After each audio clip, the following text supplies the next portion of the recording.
A veces, a esta altura, vamos a usar los anteojos, sí. Hay que buscarlo ahora. Bueno, primero, muchas gracias. Quiero felicitar a Amarillos, hoy día en la persona de su secretario general y los dirigentes que están presentes. Primero por la relevancia de reactivar el diálogo. La pandemia nos dejó bastante fuera de la posibilidad de vernos, de sentirnos, de escucharnos. Pero nuestro problema de comunicación es anterior a la pandemia. Dejamos de escucharnos porque probablemente había muchas personas que no querían escuchar críticas y entendían que la crítica o la diversidad ya no era un valor. Y por tanto creo que el iniciar un ciclo de charlas inspirados por el movimiento Futuro Partido Amarillos, creo que es un puntapié inicial. El puntapié inicial de un proceso de reencuentro y de reorganización en este momento en que yo creo que el mapa político se está reconfigurando y ustedes tienen una tremenda responsabilidad en sacarlo adelante. Dicho eso, lo primero que corresponde hablar, porque esta es una discusión sobre el futuro, es que los países ya no tenemos fronteras físicas ni tampoco fronteras intelectuales que nos limitan. Chile es en el mundo.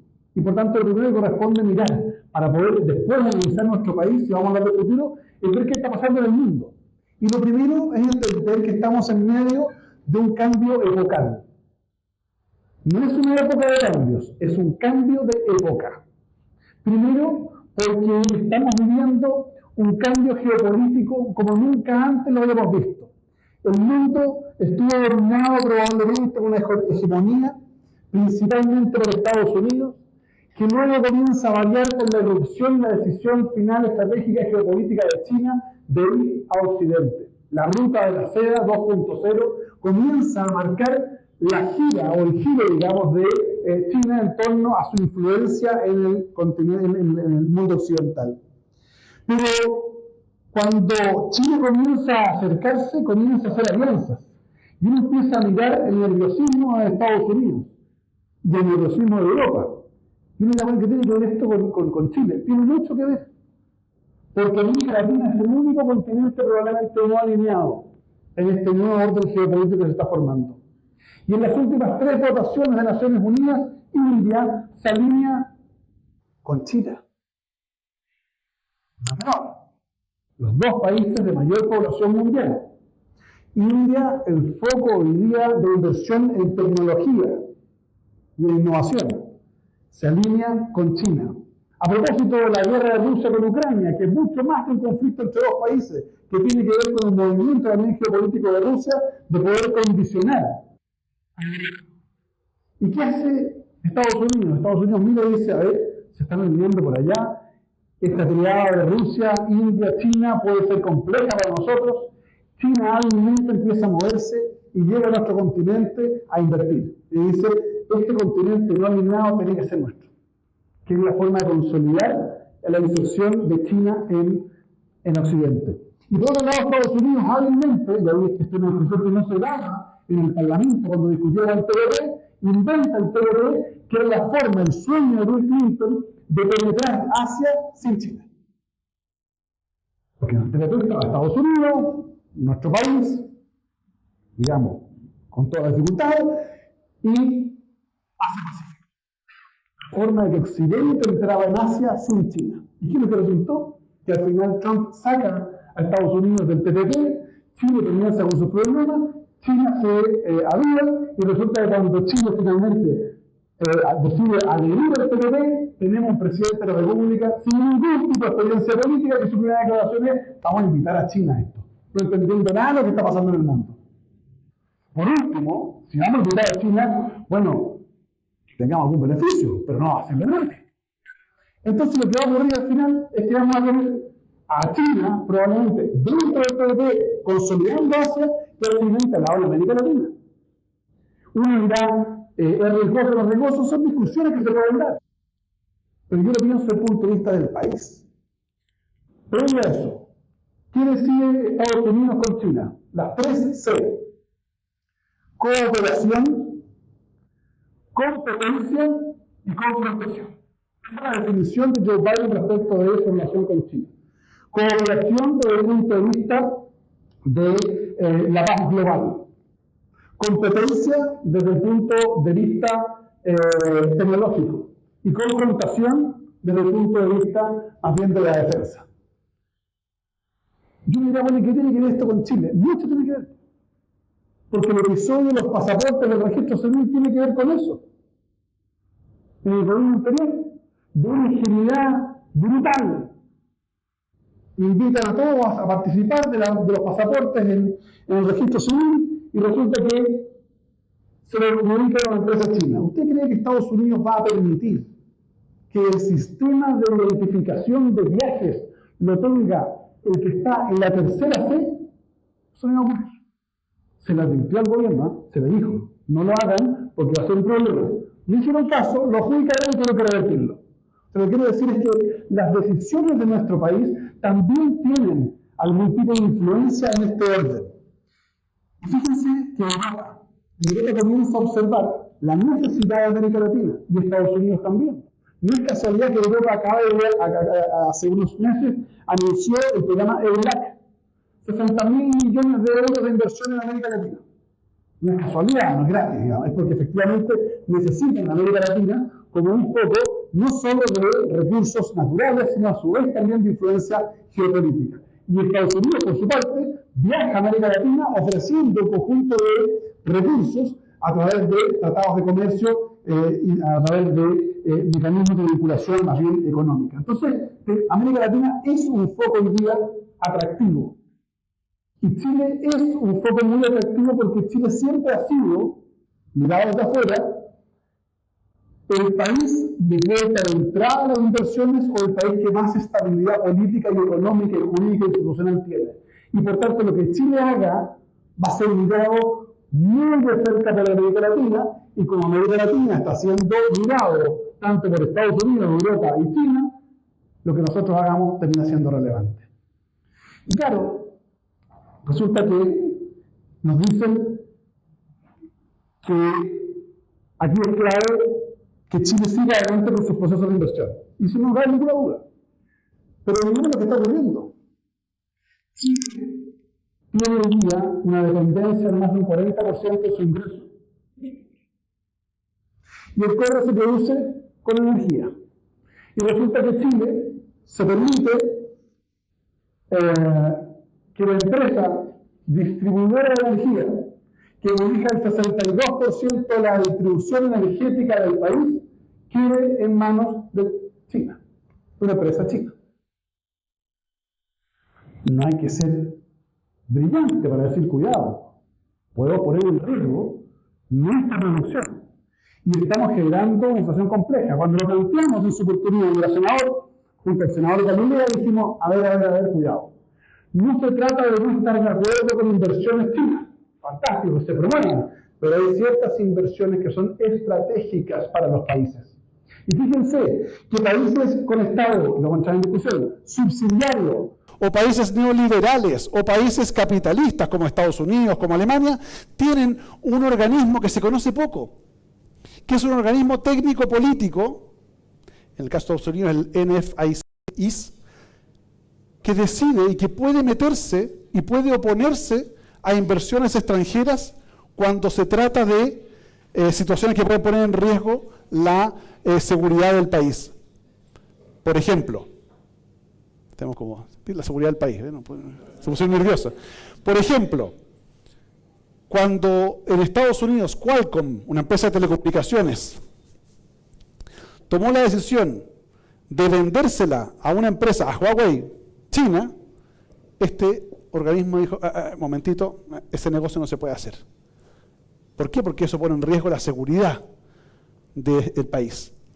Cuando nosotros planteamos esto, la respuesta del entonces asesor presidencial Cristian Larroulé dijo, no, pero ¿cómo se te ocurre que el Estado se va a meter en eso? Si esto es un modelo donde el mundo privado tiene que decir qué es lo que hace. Sí, le dije yo, es un modelo donde el mundo privado tiene que decir lo que hace, pero yo creo en un Estado estratégico. Y esa es una decisión estratégica. No se trata de que la empresa del Estado, como hemos visto estos últimos días, venda gas, no, o venda teléfono, no. Solo se trata que cuando haya situaciones que pueden poner en riesgo la independencia geopolítica de Chile, hay un organismo que levante la mano y diga, sabe, perdóneme, podrá hacer muy un negocio entre privados, pero esto hay que ponerle un parelé, porque esto en el futuro puede ser complejo. Y alguien me dirá, pero ¿y por qué reclama ahora si la empresa de energía era española? Porque los conflictos con España van al CIADI, los conflictos con China son diplomáticos. Ese es el problema, esa es la diferencia que tenemos en esta materia. Y cuando además nuestro país, su principal destino de exportaciones es China, conviene ser cuidadoso y, en definitiva, tener un mecanismo de cooperación muy estrecha, pero ser cuidadosos desde el punto de vista de ciertos elementos estratégicos. Lo planteo esto porque cualquier decisión o visión de futuro de Chile supone que nosotros entendamos lo que está ocurriendo a nivel global. Dicho lo anterior, entonces, uno dice, bueno, ¿y qué está pasando en el país? ¿Estamos mirando esto? ¿Esta discusión se da en algún lado? Probablemente se da en los centros académicos y Jaime y otros participarán, pero es una discusión de élite, cerrada y que no tiene consecuencias porque la política no está discutiendo. La política no está discutiendo temas de fondo. La discusión política hoy día y hace unos años es una discusión de margen. ¿Cuál es la discusión en pensiones? ¿Si las paga el Estado o las paga la AFP? ¿Cuál es la discusión en salud? ¿Atiende el Estado o atiende la ISAPRE, o sea, como seguro?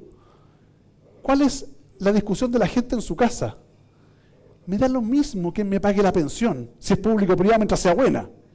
Me da lo mismo que me atienda un consultorio público, o un hospital público, o un hospital privado, en la medida que sea oportuna la atención, si no, no me sirve. Y de calidad, obviamente. Entonces se han evitado las discusiones de margen y nos hemos más bien atrincherado en que yo creo que esto tiene que ser privado, yo creo que esto tiene que ser del Estado, cuando en realidad podría perfectamente pensarse en soluciones integradas. Ya lo decía Carlos Cruz hace unos días atrás, ponía como ejemplo que Chile cayó en el ranking internacional de infraestructura logística del lugar 31 al lugar 68. ¿Por qué? Porque se demonizó la participación privada en la infraestructura pública. Y una vez en un debate, yo recuerdo, con el actual presidente, cuando era diputado, él me dijo, es que las concesiones son la privatización de las calles. Y yo le digo, ya, hagamos lo siguiente, construyame usted la ruta La Serena a Puerto Montt y dígame qué va a dejar de construir. ¿Vivienda? ¿Hospitales? ¿Escuelas? Porque la billetera pública es una sola. Esto es como administrar una casa. Cuando yo destino recursos para A, no puedo hacer B. En cambio, con el sistema de incorporación de capital privado, lo que estoy haciendo no es privatizando, sino es buscando una posibilidad de financiamiento externo para una infraestructura que se puede gozar de todos los chilenos. En definitiva, puedo hacer las carreteras, las cárceles y también los hospitales y las escuelas y concentrar el recurso público donde lo necesitamos, que es principalmente en el área de desarrollo social. Ahora bien, si nos damos una vuelta respecto de por qué estamos como estamos y por qué la política tiene discusión de margen, es porque los incentivos hoy día a la actividad política son perversos. Es mejor político el que grita más fuerte. Es mejor político el que arma un escándalo, el que denuncia algo. Es mejor político el que plantea una solución en 140 caracteres. ¿Y eso es solo de Chile? No. Yo vengo llegando, le comentaba a Sergio, vengo llegando de Lisboa y Madrid, estuve en reuniones, y esto es un fenómeno global, que tiene que ver con la era digital, que tiene que ver con la generación de la inmediatez. Los que están acá y que tienen la edad que tengo yo o más, somos hijos de la carta, que se demoraba 1 mes, 2 meses, 3 meses, iba, volvía, y uno se acostumbraba a eso. Esperábamos pacientes en la televisión cuando aparecía la rayita en blanco y negro y el angelito, y había que esperar que partiera la televisión o se apagaba la televisión. Sabíamos que cuando teníamos un problema y queríamos conectarnos a internet, después sonaba un pito y se demoraba 5 minutos la conexión. Esta generación no perdona. Esta generación de la inmediatez quiere todo ahora y ya. Y por tanto le exige a la empresa y al Estado, a la política, un ritmo que es imposible seguir. Porque la política quiere reflexión. La política no es solo administración, no solo gestión, también es administración y gestión. La política tiene que ver con con entender el rol. La política tiene que ver con la posibilidad de proyectar una visión de futuro. Y eso se planifica, se organiza y se ejecuta. Pero eso requiere tiempo. Entonces, claro, es mal político el que dilata una discusión, cuando en realidad lo que está haciendo es exigir fundamentos para que la decisión esté basada en evidencia y no sea una decisión basada en emociones. Cada vez que matan a una persona, para qué decir un niño o una niña, sale un proyecto de ley con el nombre de niño o niña, y por tanto el parlamentario que vota en contra es un parlamentario que está a favor del criminal, cuando en realidad no lo es, sino que puede ocurrir que ese proyecto de ley genere incentivos perversos, no buscados por el que originó el proyecto. Entonces lo que nos está pasando es que las políticas y los políticos se están transformando en meros voceros de lo que dicen las redes sociales. Y además temerosos a la cancelación, que es otro fenómeno de esta era, y que no es solo en Chile.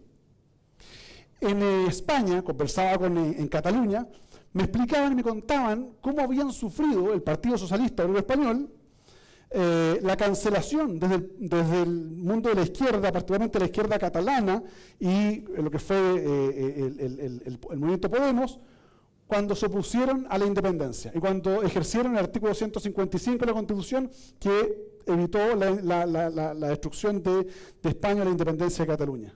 Y me decían, no podíamos salir a la calle, porque nos cancelaban por las redes sociales, llamaban a agredir a nosotros y a nuestras familias, que es exactamente lo mismo que ocurrió acá. Exactamente. Acá hay mucha gente que no lo dice, pero las amenazas, las cancelaciones son permanentes. Y la pregunta es, ¿quién está dispuesto a asumirla? Porque en realidad cuando uno elige un diputado, un senador, un alcalde o un presidente, le está dando la patente de ese cargo, pero nadie elige un héroe para inmolarse. Nadie quiere sacar patente de héroe. Entonces, tenemos una situación donde nuevamente hay un incentivo perverso para la no existencia de liderazgos, sino más bien de caudillos. Entonces, la era de la inmediatez, la cancelación están condicionando la calidad del debate. Pero eso tenemos que asumir nosotros que la evolución política de Chile no es, la evolución política de los últimos 30 años, no es un problema de Word. Perdón, no es un problema de Excel, porque en números somos imbatibles. Somos imbatibles, eso no está en discusión. La disminución de la pobreza, 49 a 15, 11, usted ponga el número que quiera, pero de 49 para abajo. La escolarización, de 45 a 96. El agua potable, las carreteras, en materia de salud. Todos los números dicen que entre 1990 y 2020 tenemos un aumento exponencial en la cobertura de servicios públicos. Entonces el problema no está en el Excel, no está en los números, porque los números nos acompañan, el problema está en Word, en el relato. Perdimos el relato. ¿Y por qué perdimos el relato? Porque no supimos mirar más allá de la cordillera. Porque los europeos vivieron lo mismo después de la Segunda Guerra Mundial, cuando instalaron el estado de bienestar. Lograron salud, educación, vivienda y leyes laborales y pensiones. Lo lograron. Pero una vez que lo lograron, los ciudadanos que dijeron en Europa, bueno, este es el piso de la conversación. Yo diría cualquier movimiento político que tenga algún grado de aspiración al poder en Europa, no cuestiona el estado de bienestar. El estado de bienestar es el piso de la discusión y se discute de para arriba. Uno podrá ver matices, pero eso no se discute. Que fue creado en la posguerra, producto de todos los mutilados, viudas, etcétera, ¿no? Y a nosotros nos pasó eso. A nosotros nos pasó lo mismo. Nosotros logramos cobertura y no supimos reinventarnos. Porque la gente dijo, ya, pues esto es el piso de la conversación. ¿Y ahora qué? Y nuestra concertación, cuando evoluciona a nueva mayoría, no logra hacer el switch y decir, ya, ahora más que cobertura es calidad. Porque ya el problema no era de cobertura en vivienda, salud y educación, sino era de calidad en el servicio. Y ahí, nuestro funcionariado, y me sumo, no fuimos capaces de cambiar el discurso y las acciones. Y comenzó a gestarse un malestar permanente, particularmente asociado a una palabra que yo creo que es la que motivó finalmente el estallido, que es la desesperanza. Hay un ensayo muy interesante de un psiquiatra judío preso en un campo de concentración, sobreviviente, que escribe y dice: yo no era el más valiente, no era el más inteligente, no fui el más fuerte, no fui por lejos el más osado, ni tampoco el más cobarde, pero fui el único que mantuvo la esperanza. Todo el resto murió. Cuando alguien dice la esperanza es lo último que se pierde, yo creo que Chile perdió la esperanza. Cuando el papá en la población o la mamá en la población ve que su hijo o su hija va a una escuela y esa escuela no le da educación que le permita movilidad social, es decir, vivir mejor que lo que él le ha dado a sus hijos, pierde la esperanza. Cuando ve a esa mamá y ese papá que su hijo, que ya no estudió o si estudió, no tiene una remuneración adecuada y se levanta todas las mañanas en Santiago y cruza durante 2 horas en micro, se levanta a las 5 de la mañana, cruza 2 horas en micro, vuelve agotado, cansado como perro a la casa a las 9 de la noche, por el sueldo mínimo, y el vecino se levanta a las 11 de la mañana, tiene las mejores zapatillas, tiene un auto último modelo porque trafica droga, uno dice, ¿cuál es el incentivo? Cuando la mamá dice, voy a comprar bebidas para el cumpleaños de mi hija, y tiene el riesgo de una bala loca, tiene el riesgo de inseguridad, de la violación. Cuando el papá o la mamá se van a trabajar y no tienen alarmas como nosotros, no tienen personal en la casa, no tienen seguridad, dependen de la seguridad pública, porque saben que en su barrio vive el violador y nadie hace nada. Y su hija, mientras ella está en la pega, en el call center, ganando un sueldo miserable, su hija camina sola, de 12 años, de la escuela a la casa, y la mamá está pensando en ella. No tiene esperanza, no siente que haya esperanza. Y nosotros tenemos que tener la obligación de devolver la esperanza. Y yo creo que ahí es donde uno empieza a mirar y dice, nos faltó. Pero claro, una cosa es nos faltó y otra cosa es decir, hicimos todo mal. Y el gran problema que tenemos hoy día en el mundo de centro-izquierda en Chile es que tuvimos una centro-izquierda cobarde. Una centro-izquierda cobarde que no fue capaz de defender lo que habíamos hecho y que lo hicimos bien y asumir lo que hicimos mal. Porque no todo es blanco o negro, el mundo está lleno de grises. Y a nadie le enseñan a ser diputado, senador o subsecretario. Yo no he visto ninguna universidad que imparta cursos para eso, ninguna. Y déjenme decirle que es harto difícil. Entonces, ¿y por qué lo digo? Porque después del estallido ocurre probablemente un punto de inflexión. Aquí está el doctor Mañalich, sabe que la crisis en términos médicos es el momento exacto entre la agonía y la mejoría. Pero Bauman y Bordoni, que son 2 autores, nos dicen no, sabe que los médicos tienen toda la razón en eso. Pero en la política ya no es un momento, es un estado. Y creo que vamos a acostumbrarnos a vivir un estado de crisis más permanente. ¿Y por qué? Porque resulta que estos incentivos negativos de la política, por un lado, la era de la inmediatez por el otro, la posibilidad más bien de que la gente más preparada no participe del mundo público por miedo a la cancelación, crean un ecosistema poco atractivo. Y por tanto la posibilidad de vivir en estado de crisis puede ser permanente. ¿Por qué digo esto? Porque el estallido fue un momento de crisis, donde la desesperanza se manifiesta, pero ojo, al día siguiente, o los días después, hay una señal de esperanza. Esa gran manifestación masiva, a la que muchos fueron, millones de personas, esa gente no estaba por romper el metro ni por quemar nada, esa gente estaba por decir, aprendamos, tenemos rabia, hay problemas, pero hay una alternativa de cambio. Y resulta que pusimos toda la esperanza, y en aquellos momentos yo me jugué por el acuerdo, y lo haría de nuevo, porque yo no voté por Sebastián Piñera, no habría votado por Sebastián, no votaría jamás por Sebastián Piñera. Pero no estoy disponible para ser cómplice de sacar por la ventana a un presidente democráticamente electo. Ni a él, ni a este, ni a ni uno. La democracia, como decía Pablo Hurtado, es hasta que duela. Convenga o no convenga. Y en ese momento lo que hicimos fue decir, a ver, teníamos un gobierno silente, un gobierno sobrepasado, y teníamos que tomar el liderazgo. Y en el Senado tomamos el liderazgo. Dijimos, aquí hay que hacer un acuerdo y darle una salida institucional a esta crisis, porque si no, se nos podía generar una situación muy delicada. Porque ya se había perdido el miedo al Estado. Porque se le perdió el respeto a la fuerza pública. Se dieron cuenta que no tenía capacidades para controlar un acto masivo de insurrección. Y por tanto, la posibilidad de que se repitiera era evidente e inminente. Y logramos ese acuerdo. Y le dijimos a la ciudadanía, mire, vamos a hacer un cambio constitucional. ¿Para qué? Para actualizar nuestro pacto social.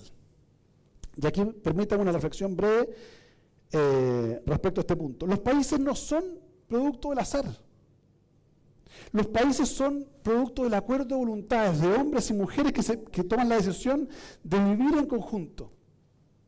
Y para ordenar esa vida en comunidad se dan un pacto social, se dan un acuerdo. Pero ese acuerdo es la cancha, es el marco, no es la resolución de todos los problemas. Eso se llama pacto social o le hemos llamado también constitución. Y lo que ocurrió acá es que en el proceso, dado los resultados que responden a una foto del momento, y de todo este proceso que yo les comentaba, de la falta de incentivo a la participación política, la falta de preocupación de los partidos de centro-izquierda de verdad poner gente que estuviera dispuesta a ir a la competencia e ir a dar la pelea en el proceso constituyente, pero a su vez también que la gente dijo, no queremos políticos, queremos gente nueva. Bueno, ahí está la gente nueva, hágase cargo de los resultados.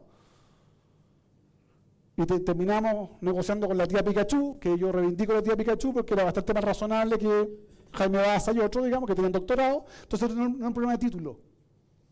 Esto era un problema, al final, de sentido común y de confianza en la democracia. ¿Por qué tuvimos una constitución maximalista? Porque había desconfianza en la política. Entonces, como no confiábamos en los diputados, senadores que vinieran, ni en los gobiernos, había que poner todo en la constitución, para dejar amarrado el proceso. Y yo le decía, perdón, pero en la era de la inmediatez, en la era digital, tener una constitución maximalista y pretender que dure 30 años, eso es imposible. Porque la evolución, la vorágine de la evolución científica, tecnológica, cultural, es tan rápida que el riesgo de obsolescencia es a corto plazo. Lo que ocurre es que las constituciones consagran o reconocen valores, consagran principios y reglas de funcionamiento. Punto. Como dijo el presidente del Tribunal Constitucional alemán cuando vino a darle clase a nuestro Tribunal Constitucional, la Constitución es la cancha. El Tribunal Constitucional es el árbitro, pero el partido lo juega la política. Y quienes eligen a los equipos son los ciudadanos. Y lo importante es que la Constitución permita que cualquiera de los dos equipos gane y pueda cambiar la tabla de posiciones. Es decir, las constituciones no pueden definir los problemas que nosotros tenemos y las diferencias que tenemos. Eso lo define la política. Porque si no nos pasa, en parte lo que nos pasó a la concertación, que la gente comenzó a decir, da lo mismo quien gane.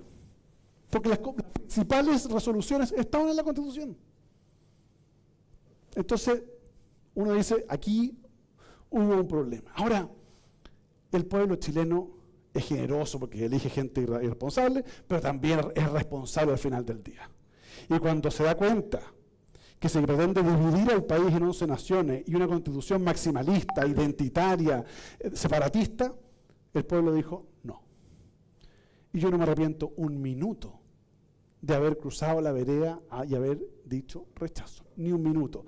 Con la cancelación, con las amenazas, a mí, a mi familia, con todo lo que significó, lo haría de nuevo. ¿Y por qué? Porque este país merece responsabilidad. Y creo que eso es clave para la definición política futura. ¿Y qué le pasó a la centroizquierda? Bueno, la centroizquierda, como ya no tenía convicción respecto a lo que había hecho, comenzó a tratar de parecerse al Frente Amplio. Era mucho más cool ser más joven, en vez de camisa ponerse polera sin cuello, ser más simpático, en vez de ir a comer no tengo idea, a un restaurante, ir a tomarse una chela en Plaza Ñuñoa, te encontrar con el otro, saludar más gente. Entonces lo que empezó a ocurrir es que por un conjunto de circunstancias, las y los dirigentes de la exconcertación de nuestros partidos tradicionales, comenzaron a intentar parecerse al Frente Amplio. Y bueno, la receta está en múltiples libros. La gente entre el original y la copia siempre elige el original. Además, una mala copia. Porque ver a Girardi, siendo como Frente Amplista, era ya como, no sé, como el non plus ultra de lo que no puede ocurrir. Entonces, empezó a ocurrir que la gente se dio cuenta de esto. Y eso se manifestó en las votaciones. Vean ustedes las votaciones de la Democracia Cristiana, del PPD y del Partido Radical en los últimos 3 procesos electorales. A la baja, permanentemente, de manera consistente. Pero los dirigentes siempre encontraban alguna excusa. No, lo que pasa es que el sistema, entonces el señor Dont se enfermó ese día y no resultó, no sé qué, y no, porque si tú sacáis la cuenta de este con este otro, otra vez sacamos más, uno más. El PPD, yo fui diputado de un partido que tuvo 21 diputados. Éramos 21 a la hora del almuerzo. Hoy día, la bancada de diputados del PPD tiene 3 diputados. Y los otros 4 son independientes, que no tienen dónde estar, porque los echaron de su partido. 3.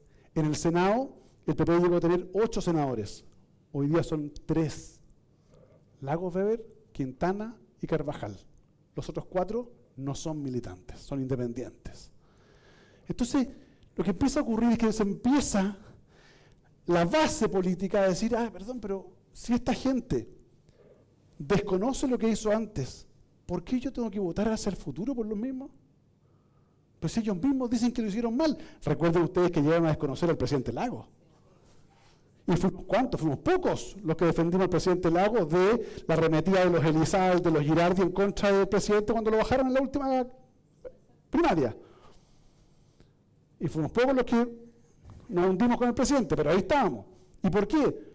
Porque había un sentimiento de decir, tenemos que despegarnos de eso para sumarnos a esto otro. Cuando no se dan cuenta, tal como ocurrió con Podemos y el PSOE, pero el PSOE fue mucho más inteligente, nuestros dirigentes políticos del mundo de centro-izquierda, porque en el PSOE dijeron, ¿sabe que nosotros lo vamos a enfrentar? Y salieron a enfrentarlo, y a defender lo que estaban haciendo, y a defender lo que habían hecho, y a proyectar cosas de futuro. En cambio aquí trataron de parecerse, y que lo ocurrió, se los copiaron. Y se los comieron bien vivo. En la última elección, la elección de hace unas semanas, lo que ocurrió finalmente es que el pacto de Frente Amplio, el PC, o Prodignidad y el PS, más que triplica en votos a lo que fue la exconcertación. Igual da un poco de nostalgia pensar que partidos tan grandes como la Democracia Cristiana, el Partido Radical, e incluso el PPD, que jugó un rol muy importante, terminen como están terminando. Porque a lo mejor no terminan, a lo mejor es como de museo, ¿no? Pero no es lo que corresponde. Entonces la pregunta que uno tiene que hacerse es, después de esto, ¿cómo se enfrenta? ¿Cómo se enfrenta este escenario?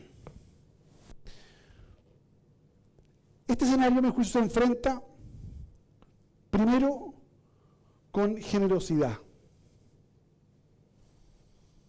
Creo que hay mucha rencilla todavía histórica que tiene que superarse.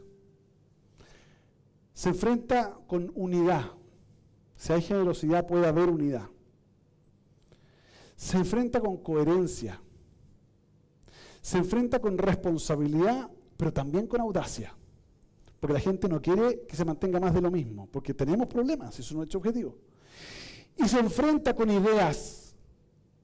Javier Solana, un destacado político español que tuve la oportunidad de conversar con él largamente, en uno de sus libros, un diálogo que siempre recomiendo, que se llama La reivindicación de la política, en uno de sus párrafos dice una frase algo así como, la política no es mera gestión, no es administración, es mucho más, tiene que ver con pedagogía, tiene que ver con liderazgo, tiene que ver con gente que tenga la capacidad de mostrar una visión de futuro.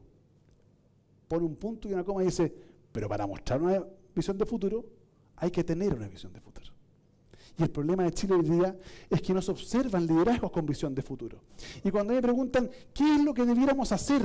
Yo digo, aquí hay más preguntas que respuestas, pero dado que el secretario general, Coronel Solís, me obligó a plantear algunas ideas, digamos, de futuro, yo me aventuro a decir que, junto con estos elementos que decía de coherencia, responsabilidad, audacia, convicciones, eficiencia, que son muy importantes, tenemos que hacernos cargo de los grandes debates de futuro. Pero de presente, de futuro. No me refiero solo a una constitución de expectativas o soñar. Sí, tenemos que soñar el Chile del 2030, pero para llegar al 2030 tenemos que hacer cambios hoy día y en los sucesivos periodos presidenciales. Primero, yo soy contrario al periodo presidencial de 4 años, lo digo abiertamente. En mi casa siempre me dicen, pero oye, el presidente lo hace mal, mejor que se vaya rápido. Sí, le digo yo, pero ¿sabes lo que pasa? Que en 4 años es muy difícil gobernar. Yo trabajé con el presidente Lago, un gobierno de 6 años, y trabajé con Bachelet 4 años. Es sideral la diferencia, porque los procesos administrativos son, como ustedes bien saben, tremendamente lentos y burocráticos. Y la burocracia tiene una justificación, que es el resguardo de recursos públicos, pero el problema que tenemos hoy día es que tenemos un Estado cooptado. Yo creo en la participación activa del Estado en múltiples escenarios, sobre todo estratégicos, pero no en este Estado. Porque yo he trabajado en este Estado. Entonces, cuando yo veo que hay 94.000 funcionarios públicos, sí, oye, un desastre, pero veamos lo que hubo en el gobierno pasado y en el gobierno anterior. ¿Y por qué se produce? Porque hay que traer gente de confianza para que hagan lo que los otros de planta no hacen. Y no digo todos, no digo todos. Pero no hay incentivos al desarrollo. Cuando a mí se me ocurrió calificar a los funcionarios, casi me hicieron un paro. Porque dije, bueno, pues si lo hace súper bien, un 10, y lo hace mal, un 2. ¡Oh!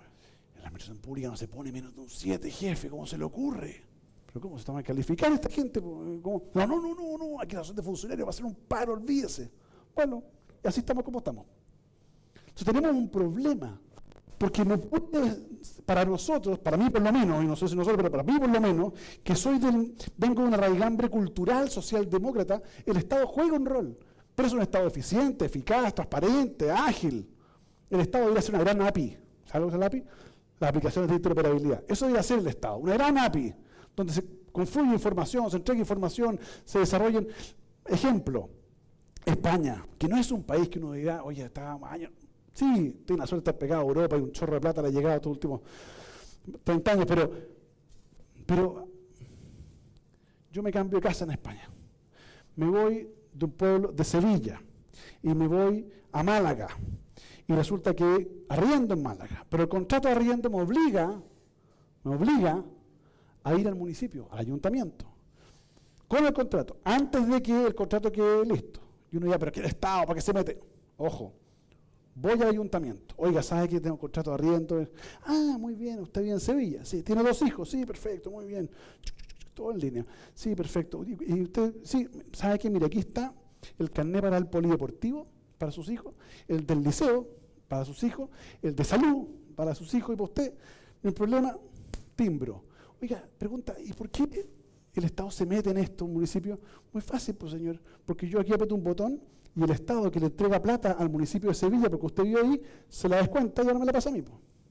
El basal. Así funciona, po. Eso es Estado, po. Así funcionan las cosas, porque el aporte en salud, en educación, en vivienda, ya no va para Sevilla, va para allá. ¿Quién sabe aquí la movilidad que hay? ¿Y por qué digo esto? Porque nuestro instrumento de base para toda política pública es la encuesta Kaizen. Para toda política pública. Se supone que eso es como el oráculo. Y de ahí incluso viene el financiamiento. Y no sabemos, y probablemente el doctor Mañalich, cuando era ministro, también tenía la misma duda, no sabía si cuando pasaba el aporte basal en salud a la comuna de Coihueco, seguían viviendo los mismos habitantes que el año anterior, o que el momento que dijo la encuesta Kaizen. Porque la movilidad rural urbana es enorme. Cuando vamos aplicando mecanismos anticuados, las políticas públicas no se focalizan, y cuando no se focalizan tenemos el problema que tenemos hoy día, que la gente se enoja. Entonces, desafío de futuro, un Estado eficaz, eficiente, no cooptado. Primer elemento clave, porque para cualquier gobierno, para cualquier programa se va a requerir una estructura pública eficiente. Primer punto, yo creo que ahí hay un elemento clave. El segundo elemento, hacerse cargo del cambio climático. Cualquier propuesta del mundo de centro izquierda, centro liberal, social demócrata, social cristiana, tiene que hacerse cargo de que por primera vez sabemos que el mundo se va a acabar. Sabemos que el mundo se va a acabar. Y la pregunta es, ¿qué le vamos a legar a nuestros nietos? Y no se trata con esto de ser un radicalizado del mundo del medio ambiente, no, pero entender y decir, hay que hacer las adecuaciones productivas para garantizar que la sobrevivencia del ecosistema y que la gente pueda vivir en mejor condición. Y lo que tenemos que hacer es acomodar Es buscar un desarrollo armónico, buscar alternativas de que los ecosistemas se protejan, y en definitiva es parte del proceso. Cambio climático, hacerse cargo de la situación que vamos a vivir y que estamos viviendo en el mundo. No es casualidad la sequía que hoy día, me tocaba verla en Portugal, en España, una sequía tremenda, más de 80.000 millones de euros de inversión para frenar la sequía. Los incendios en Australia, los incendios acá, el problema de la falta de lluvia. Si nosotros estábamos acostumbrados a que se desbordara el Mapocho, y hoy día no llueve nada. Además, hubo un viento y se corta la luz. Entonces tenemos un problema del cual hay que hacerse cargo. Y el cambio climático a nosotros nos pega mucho, porque hoy día nos está pegando desde el punto de vista probablemente ambiental, pero el calentamiento del agua nos va a cambiar las especies marinas. Y nosotros somos, en parte importante, exportadores de recursos marinos. Entonces, ¿cómo nos va a afectar eso? Pensar en el país a 30, 40 años y prepararse hoy día. Una gran pelea que yo tuve durante todos los gobiernos, los míos y los otros, era, por ejemplo, con lo que pasaba con la remolacha. Yo me decía, ya llegó el senador de la remolacha. Yo le decía, ¿sabes lo que pasa? Es que IANSA cerró en el Maule. IANSA cerró en Los Ángeles. Entonces yo le dije, es cosa de tiempo que IANSA cierre en Ñuble, porque es lógico. Uno se mete a estudiar y lee y se da cuenta del consumo de azúcar ha caído en el mundo de manera brutal y ha sido reemplazado por los stevia. Entonces, como el azúcar viene bajada y viene un reemplazo, los remolacheros se van a quedar sin pegas, y es obvio. Entonces yo decía, bueno, ¿por qué lo aprovechamos hoy día? Antes que cierren, ahora. Y reconvertimos a remolacheros y les enseñamos, no sé, a plantar papas, es lo mismo. O que planten frutas blandas, porque al aumento de edad de la población mundial hay mucho más consumo de fruta blanda. Y uno nos va reconvirtiendo en función de los procesos productivos y de consumo a nivel mundial. Pero, ¿dónde se discute eso? Cuando uno dice esto, dice, ¡ay, qué latero! No. Bueno, tenemos que hacernos cargo de eso. Un país que quiere crecer tiene que hacerse cargo, porque aquí yo escuché un ministro una vez que dijo que Chile iba a ser una potencia agroalimentaria. ¿Y qué significa eso? ¿Qué hemos hecho para eso? Cuando en realidad estamos dividiendo los terrenos, digamos, convirtiéndolos en parcelas y disminuyendo el territorio que está pensado, digamos, bien en producción agrícola. ¿Qué estamos haciendo? Si Chile es una potencia alimentaria, ¿cuál es el requisito básico de cualquier elemento de agricultura? El agua. ¿Y qué hemos hecho en agua? Nada. En la pelea, no, es que el derecho de agua, oiga, ¿sabe qué? Mientras discutimos los derechos de agua, eso está súper bien. ¿Sabe qué? O desalinizamos, o hacemos un gran guatero que traiga agua del sur, o acueducto, pero hay que resolver esto. Si nosotros tuviésemos una empresa público-privada que tuviese plantas desalinizadoras en todo Chile, donde le dijéramos, mira lo que voy a decir, donde le dijéramos a todos los propietarios de terrenos privados, yo le voy a regar su terreno gratis, completamente gratis, no se preocupe, con una condición, usted me firma aquí que usted no va a hacer parcelas de agrado, que usted va a ser productivo. Si usted es productivo, va a producir algún tipo de alimento, yo le riego gratis. Una política pública. Israel, en un territorio de este porte, logró regadío completo. Chile, con la cantidad de mar que tiene, podría frenar la desertificación, aumentar territorios cultivables, disminuir los territorios que ya están degradados, en definitiva transformar efectivamente el territorio en territorio productivo. Luego, otro elemento, salud. No se trata de dar toda la discusión de salud, pero se trata de decir hacia dónde vamos a ir, cuál va a ser el modelo, y cuánto nos va a costar, y cuáles van a ser los pasos, porque se empieza a volver la esperanza. Pensiones. ¿Qué significa jubilarse? Jubilarse viene de júbilo. Júbilo significa disfrutar. Yo siempre cuento la historia, ya se la ha contado Sergio, está cansado de escucharla, pero mi señora es hija de uruguayos. Y mi suegro, cuando jubiló, nos invitó a un asado en Uruguay. El mejor asado de todo. Me dijo, vénganse para acá porque tenemos una fiesta. Hoy jubilo.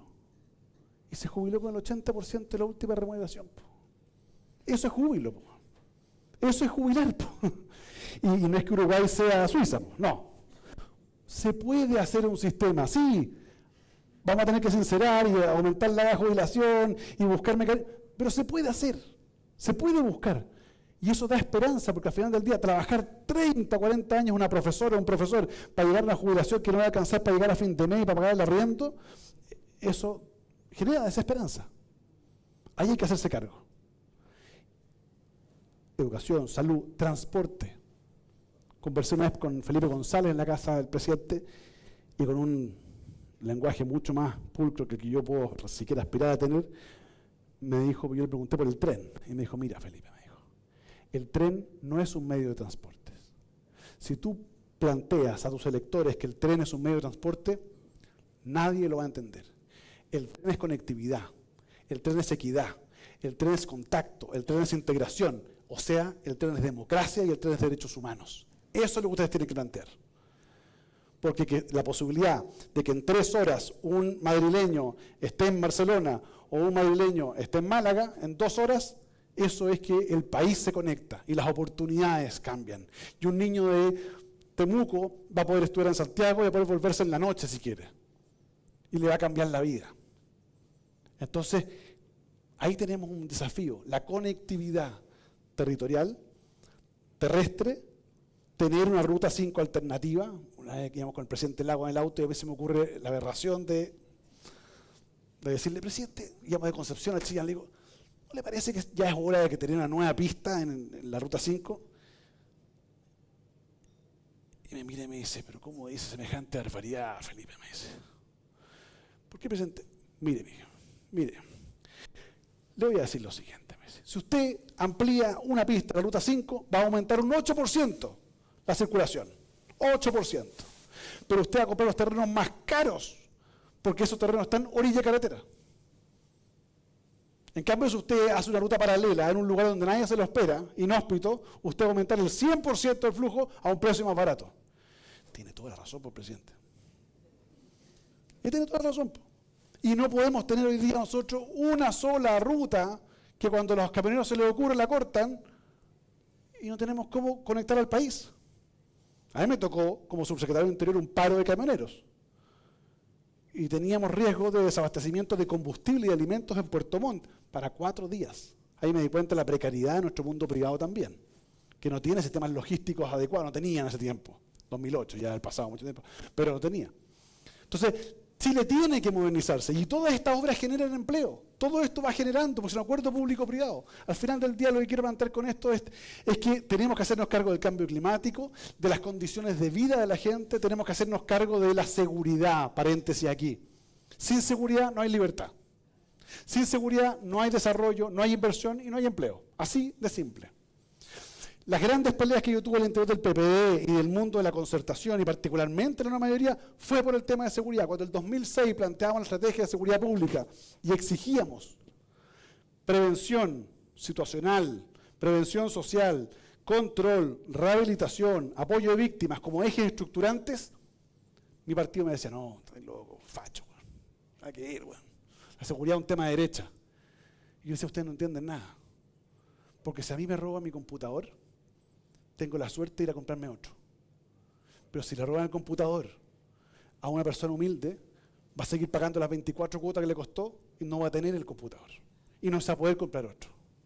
Porque cuando, como le explicaba antes, cuando yo me voy de mi casa tengo la tranquilidad de que tengo ciertos elementos de seguridad privada, pero la gente pobre no las tiene. Entonces lo único que tiene es la seguridad pública. Si la seguridad pública funciona mal, no hay posibilidad, no hay tranquilidad. La seguridad es tremendamente desigual. La sufre mucho más el que tiene menos. Entonces un tema es un debate progresista, es un debate que debiera ser siempre una bandera de lucha. Y no es casualidad que gobernantes como Felipe González, como Zapatero, como François Mitterrand, como el mismo Tony Blair, hayan hecho de la seguridad un elemento muy importante. Porque están conscientes de que el que tiene menos sufre mucho más las condiciones de inseguridad. Y aquí la izquierda ha tenido un tremendo complejo, y nuestros partidos tuvieron un tremendo complejo en esta materia. Y era muy difícil avanzar. Y nos demoramos. Y hoy día, ¿qué es lo que hemos tenido? Hemos tenido una evolución del delincuente habitual al crimen organizado. Entonces, el delincuente habitual es más fácil controlarlo, pero el crimen organizado es otra materia. Y ahí es donde se requieren decisiones que no son populares. Pero los gobernantes tienen que entender que para gobernar no hay que aspirar a ser popular, hay que hacer lo correcto. No es casualidad que el constituyente de entonces no hubiese puesto reelección inmediata. para no pensar, como en Estados Unidos, que en los primeros 4 años se hace lo que se puede pensando en el midterm y después, en los últimos 4 años, ahí se hace el proyecto de gobierno de verdad. Si no, para que en 4 años hiciéramos eso. Pero resulta que a nadie le gusta meter los pies en el barro. Y aquí tenemos una zona del país donde no se puede entrar. Y no solo una, por lo menos 4 o 5, donde no se puede entrar. Y eso a mí me duele como chileno. Porque yo vivo en Santiago, pero la gente que vive allá, yo fui senador por Arauco, conozco los problemas, y cuando le quemaban un camión y yo reclamaba en el Senado, me decían, oye, son todos fachos. No, el concejal del PPD de Curanilahue, dueño de un camión, que era contratista forestal, le quemaron su camión. Y era un señor que vivía en una población humilde y con ese camión financiaba la educación de su hija en el Centro de Formación Técnica. Eso estamos hablando. Entonces, lo que quiero plantear es que la seguridad es un tremendo desafío. Sin seguridad no vamos a tener ninguna posibilidad de implementar cualquier programa de gobierno. Y voy terminando con esto, porque ya me alargué demasiado. Yo creo que, como decía, derechos sociales, seguridad, pensión, conectividad, cambio climático, seguridad, innovación para el desarrollo. Innovación. No podemos seguir educando a nuestros hijos y enseñándoles matemática y lenguaje. Cortémosla. Miremos Japón. En Japón se acabaron los cursos de lenguaje y matemática. Pero tienen que leerse 52 libros, 1 por semana. Pero a su vez también tienen que estudiar una cultura completa. Usted eligió la cultura azteca, me estudia la cultura azteca completa. Pero todos, innovación, programación, inteligencia artificial generativa. Estamos educando jóvenes para otra era,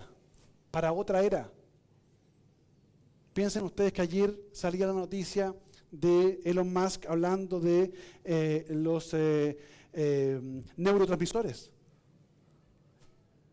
Es otro escenario, con otro empleo, con otros códigos de conversación. Yo me dedico por labor profesional al tema de regulación tecnológica y nos metemos como abogados a todas estas cosas, materias.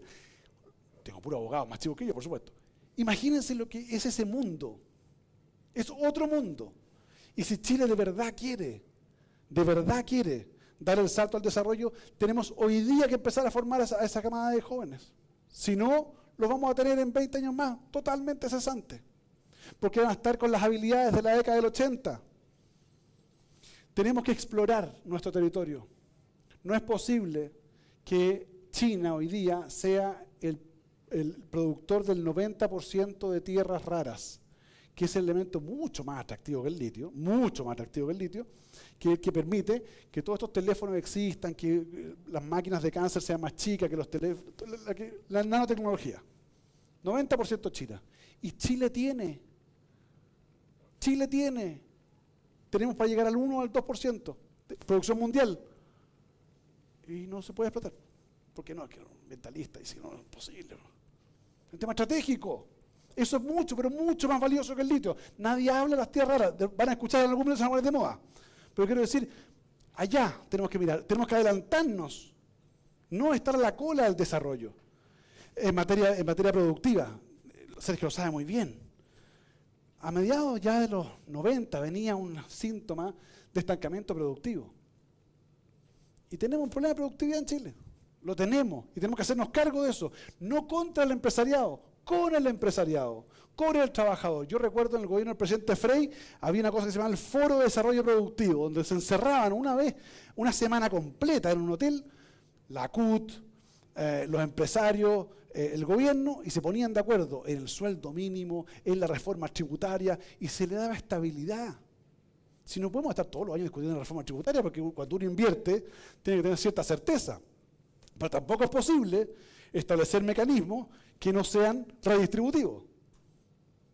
Pero no se puede mirar el instrumento tributario solo como redistributivo, sino también como incentivo al crecimiento, porque si usted lo pone todo redistributivo, lo que nos ocurre es que hay menos inversión, y si hay menos inversión se pagan menos impuestos, menos plata. Eso es básico, es a uno en la política. Entonces necesitamos una centroizquierda que plantee estos temas. Ustedes tienen un tremendo desafío. Yo les pido de verdad, primero los felicito por el rol valiente que jugaron en el plebiscito, que es muy importante.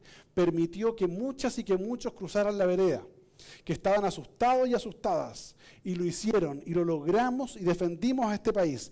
Pero ahora, ese triunfo es como la cobertura de servicios sociales, ya es el piso de la conversación.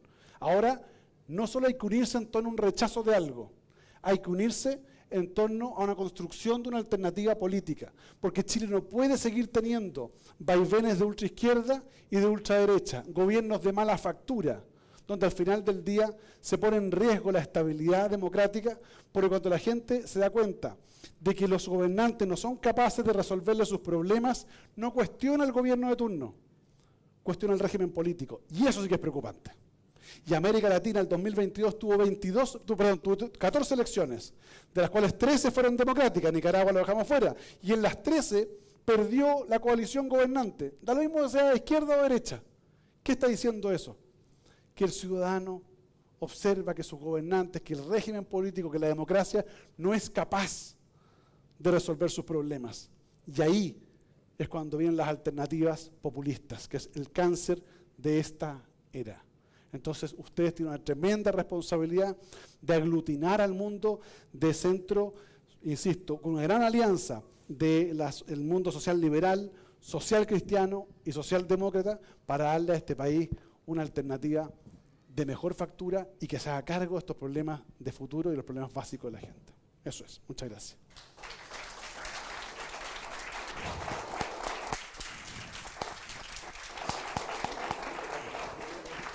Oye, más fuerte el aplauso porque se pasó la charla Felipe, ¿cierto? Te bajaste, gracias. Bueno, lo primero, antes de empezar a cerrar, es que nuestro secretario general te va a entregar un recuerdo nuestro para que lo lleves a todas tus próximas reuniones. Muchas gracias. Sí, bueno, muchas gracias. Una cinta amarilla.